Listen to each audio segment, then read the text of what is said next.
You know that sinking sensation when your aging mother calls you in tears? Imagine receiving that call during a major city conference, only to learn that a vindictive HOA chair, Linda Carmichael, had just razed your childhood home to pave the way for a parking lot. What she didn't realize was that she had crossed the wrong city official, and I possessed the authority to turn her world upside down. How far would you go to exact retribution when you hold the keys to an entire metropolis? Have you ever experienced that gut-wrenching helplessness while watching someone dear suffer under bullies? I felt that same despair watching my 78-year-old mother tremble as she clutched yet another notice of violation in her weathered hands. But let me rewind to the beginning. It was a quiet Sunday morning when I first caught sight of Linda Carmichael, our freshly installed HOA chair, roaming around Mom's modest front yard, armed with a measuring stick and a camera. I had just dropped off her weekly groceries, a ritual I maintained every Sunday since Dad passed 3 years earlier. Mom's house wasn't lavish, but it was the place I had grown up in, a snug 2-story brick home where Dad's handcrafted wind chime still danced in the breeze and Mom's award-winning roses perfumed the air. Suddenly, Linda's piercing voice shattered the morning's serenity. "These roses exceed the allowed height by exactly 3.2 inches, she declared, waving her ruler like a weapon. Then she sneered at the wind chime hanging among them. "And those aren't even on the approved list." I stepped forward, ready to interject, but Mom squeezed my arm and whispered, "It's all right, sweetheart. Don't cause a scene. You have a reputation as Mayor Richardson to uphold." That was my mother, always placing others before herself. Even with this officious woman practically breathing down her neck, Mom fretted over my public image. Had I known then what was coming, I might have protested more fiercely. Instead, I simply nodded and drove off to my next city meeting. Soon after, violation notices began arriving on a daily basis. First came the citations about the roses, then the wind chimes, and soon enough, Mom was being penalized for everything, from the color of her mailbox to the alleged excessive bird activity at her feeders.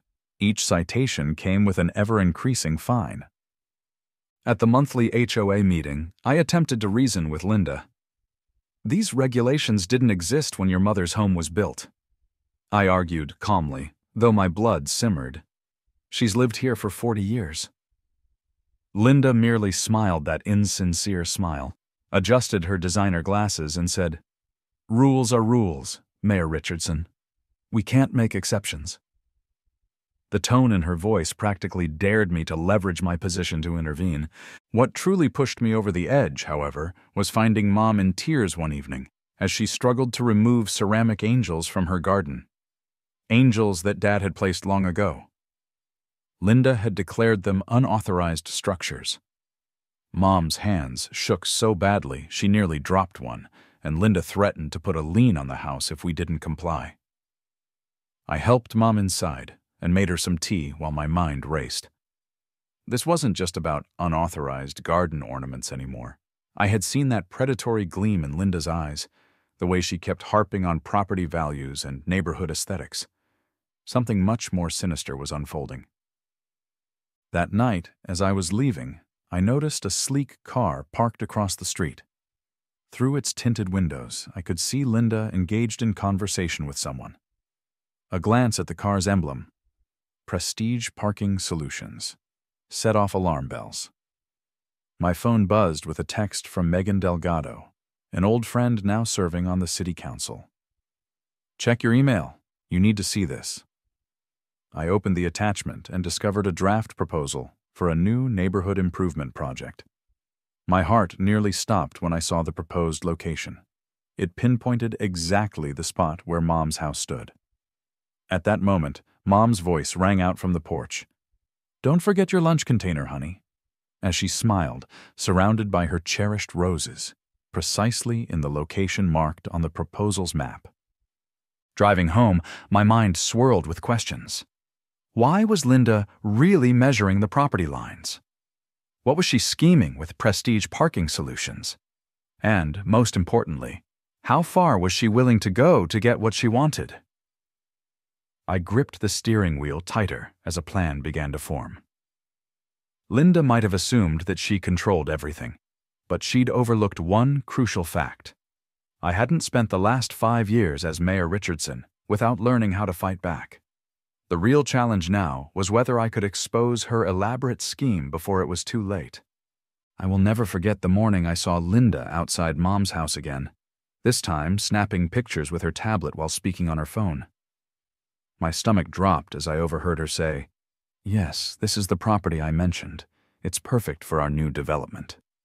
When she noticed me watching, she quickly ended the call and plastered on that counterfeit smile once more. That evening, I sat at Mom's kitchen table, hands wrapped around a warm mug of chamomile tea, while she tremulously showed me a stack of 37 HOA violation notices accumulated in just 2 weeks. "They're even complaining about the bird feeder your father built," she whispered, her voice cracking. The wooden feeder had graced our backyard for 25 years, attracting cardinals and blue jays since Dad passed away. Determined, I attended the next HOA meeting, not as the mayor, but as a concerned daughter. The community center was packed, and the moment I walked in, the chatter subsided. Linda sat at the head table, her perfectly manicured nails tapping on her laptop. "Mayor Richardson," she greeted, her tone dripping with condescension. "How nice of you to finally join us." The meeting began with mundane topics like community pool hours and fence colors, until Megan discreetly passed me a note. "Check agenda item 7. When Linda reached that part of the meeting, my heart pounded as she introduced a proposal for a community enhancement project in partnership with Prestige Parking Solutions. Through a sleek presentation, she outlined plans for a new parking facility to serve the growing neighborhood, conveniently including Mom's property among a cluster of underperforming lots. The slides depicted a shiny parking structure set to replace our family home, complete with retail spaces and boosted revenue streams. I raised my hand, struggling to maintain composure as anger flared inside me. "Miss Carmichael, have the affected homeowners been consulted about this proposal?" I asked. The room fell silent as Linda's smile did not waver. "The HOA board is empowered to decide for the greater good," she replied coolly. "Your mother's quaint property style is unfortunately dragging down neighborhood values." Her condescending use of my title was a deliberate challenge. Later, Megan pulled me aside. "There's more," she confided, glancing around nervously. "I've seen Linda meeting with representatives from Prestige Parking Solutions 3 times this month. They're not just planning a parking lot, they're talking about an entire commercial complex." That night, sleep eluded me. I pored over city records, scrutinizing property maps and HOA bylaws, and something didn't add up. The HOA's jurisdiction had clearly defined boundaries, and Mom's property sat right on the edge. I needed further details, yet Linda had already blocked my official requests for HOA documents, citing a conflict of interest because of my role as mayor. The following morning, I enlisted a private investigator to dig into Prestige Parking Solutions. While awaiting his report, I visited Mom, only to find her in tears again. Linda had dispatched 2 property inspectors who spent an agonizing hour photographing every inch of her house, alleging violations. Even the rosebush Dad had planted for their 40th anniversary was marked with orange tape for immediate removal. Before leaving, I caught something odd through Mom's kitchen window. Linda, in her backyard, engaged in a heated argument with a sharply dressed man. I zoomed in with my phone and snapped a picture. The man turned, and I nearly dropped my phone. It was Richard Carmichael, Linda's husband. But why were they having this exchange in Mom's backyard rather than the HOA office? The answer came the next day when my investigator called. "Mayor Richardson," he said, "you need to see this. Prestige Parking Solutions is a subsidiary of Carmichael Development Group. Linda's husband is the CEO." I leaned back, watching the pieces fall into place. The relentless harassment of Mom, the rushed proposals, and the obstructed requests for documents. It wasn't merely about property values or parking spaces, it was about money, power, and corruption. And Linda had unwittingly handed me every piece of evidence I needed. That evening, as I walked toward my car, Linda's voice called out from behind me. "Mayor Richardson, I hope you're not taking this personally. Business is business." I slowly turned to meet her gaze and replied, "You're right, Linda. Business is business, and you have no idea who you're dealing with." My heart nearly stopped when I noticed 15 missed calls from Mom. I was trapped in a stuffy conference room in Washington, D.C., listening to another speaker drone on about parking meters when my phone buzzed again. I answered, "Sweetheart?" Her voice trembled. "There are big yellow machines outside, Mom. They're tearing up my garden, my roses. They're crushing everything." I grabbed my laptop and bolted from the meeting, ignoring the stares as I sprinted to call the police. But the sounds on the phone, crashing wood, Mom's terrified screams, the rumble of heavy machinery, made my blood run cold. "I have 10 minutes to get out, Mom," she cried.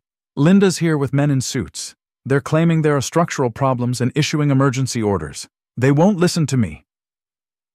I tried calling Linda and even reached the HOA office, but received only silence. I then attempted to contact our family lawyer, but it was Sunday.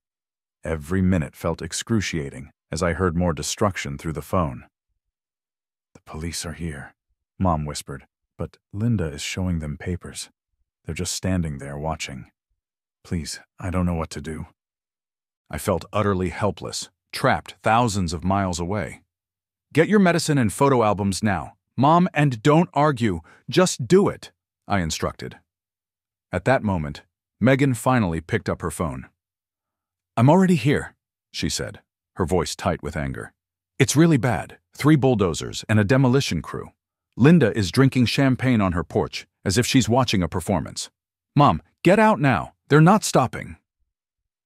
Amid cries of shattering glass and more anguished screams from Mom, Megan and I coordinated desperate phone calls to the governor's office, media outlets, and my emergency response team. But every effort felt like pushing against a brick wall. By the time I managed to reach someone with real authority, it was too late.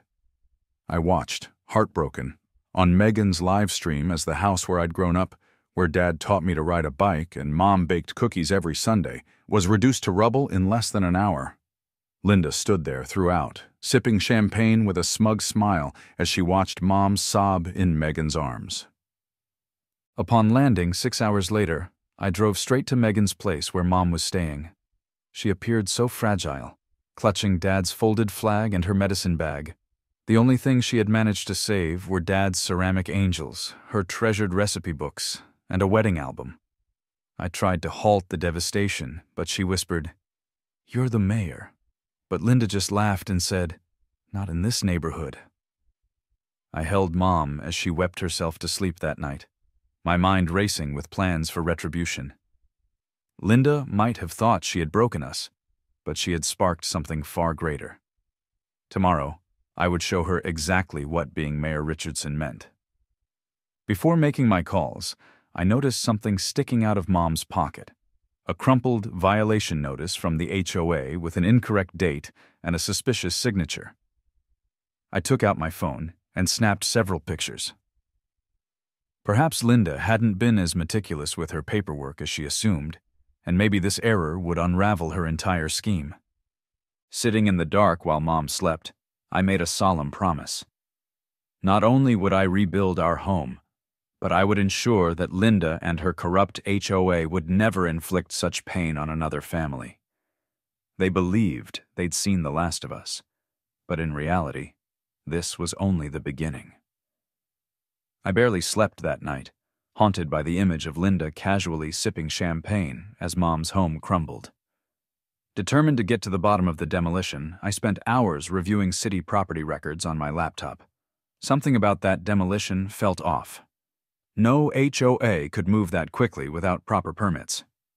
Megan had taught me to trust my gut during my first year as mayor, and at that moment, my gut was screaming that Linda had made a grave error.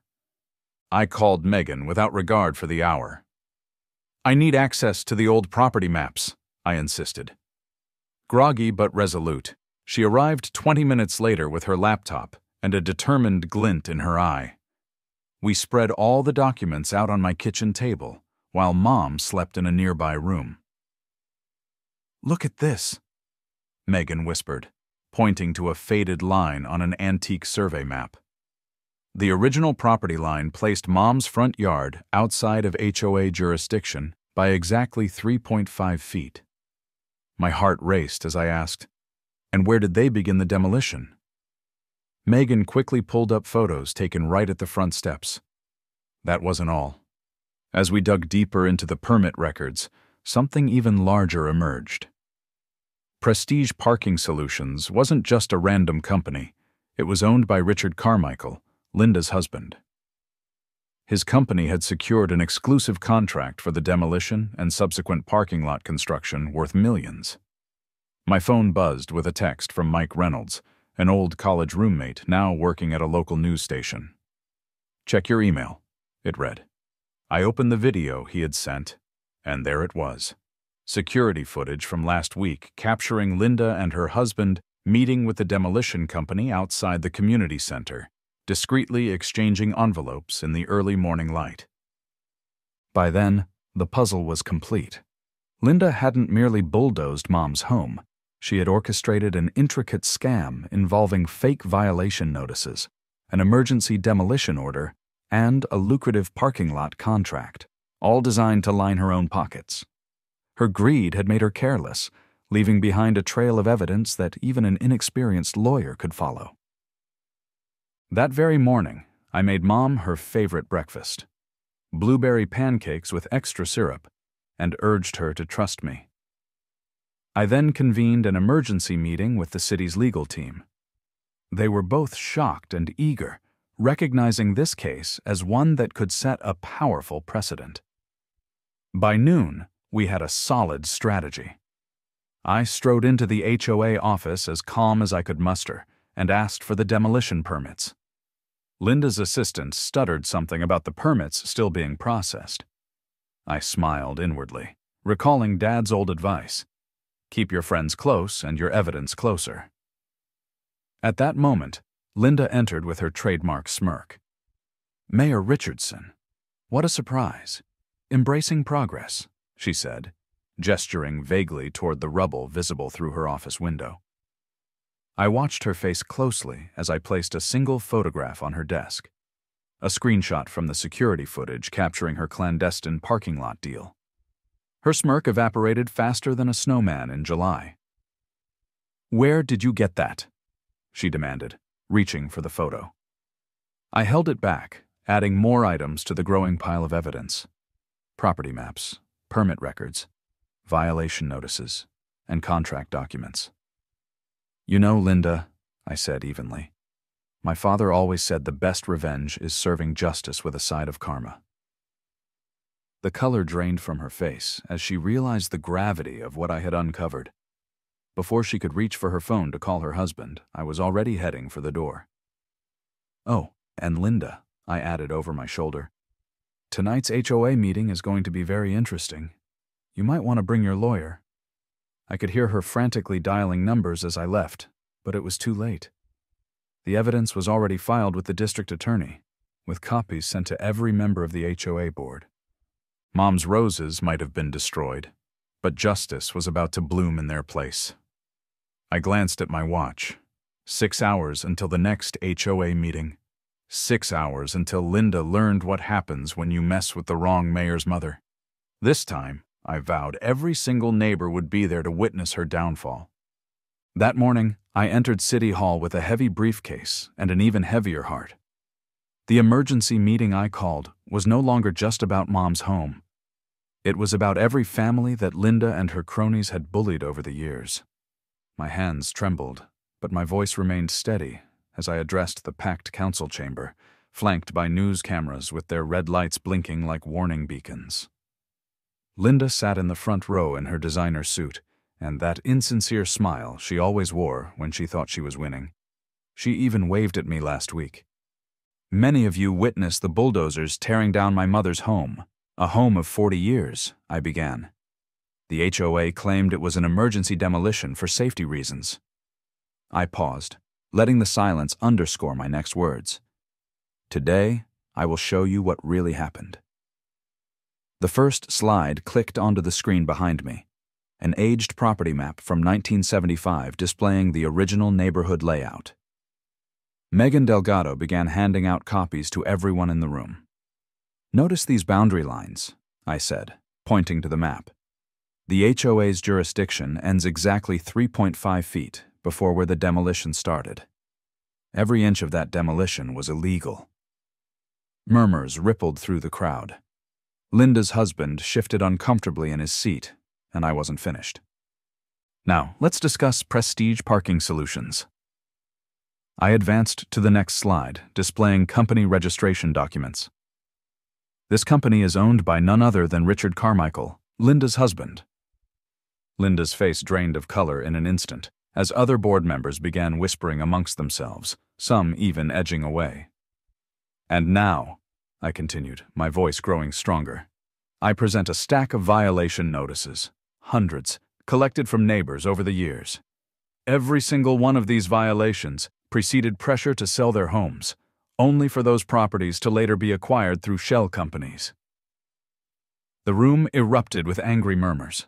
I saw Mrs. Rodriguez nodding furiously, and Mr. Peterson openly weeping as he recalled being forced to sell his historic home. At that moment, Linda rose, her voice shrill. "This is a witch hunt! You're just upset about your mother's outdated house." The room fell silent, and I couldn't help but smile. "Thank you, Linda," I replied, "because that outburst has given me the perfect moment to play back a recording." I nodded to Megan, who then played an audio clip of Linda discussing kickbacks with representatives from Prestige Parking Solutions. The recording revealed that she had been orchestrating this entire scheme for months. Chaos erupted over the next few hours. Linda's fellow board members, desperate to save themselves, began confessing everything, from the fraudulent violation notices to the illicit property acquisitions and the kickbacks. Richard Carmichael attempted to flee, only to be intercepted by city police at the doors, as fraud across state lines is a federal offense. I saved the best for last.